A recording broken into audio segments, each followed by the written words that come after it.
ایک حدیث میں روایت ہے کہ نبی کریم صلی اللہ علیہ وسلم ممبر پر تشریف لے جا رہے تھے۔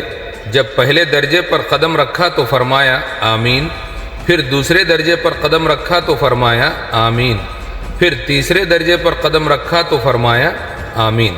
صحابہ رضی اللہ عنہم نے عرض کیا یا رسول اللہ، آج آپ نے ممبر پر چڑھتے ہوئے 3 مرتبہ آمین فرمایا، اس کی کیا وجہ ہے؟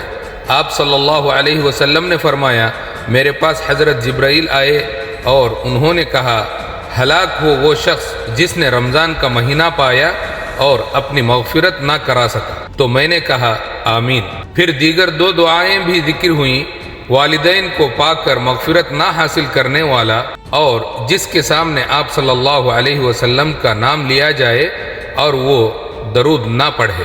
یہ الفاظ ہلاک ہو سخت وعید ہیں۔ مطلب یہ ہے کہ جو شخص رمضان جیسا رحمتوں والا مہینہ پائے اور پھر بھی روزے نہ رکھے، توبہ نہ کرے، عبادت سے غفلت کرے تو وہ بہت بڑی محرومی میں ہے۔ یہ بدعا دراصل تنبیہ ہے تاکہ مسلمان رمضان کی قدر کرے۔ رمضان مغفرت کا سنہرا موقع ہے، اگر کوئی اس موقع کو ضائع کر دے تو اس سے بڑی بدقسمتی کیا ہو سکتی ہے۔ اللہ ہمیں رمضان کی قدر کرنے اور مغفرت حاصل کرنے والوں میں شامل فرمائے، آمین۔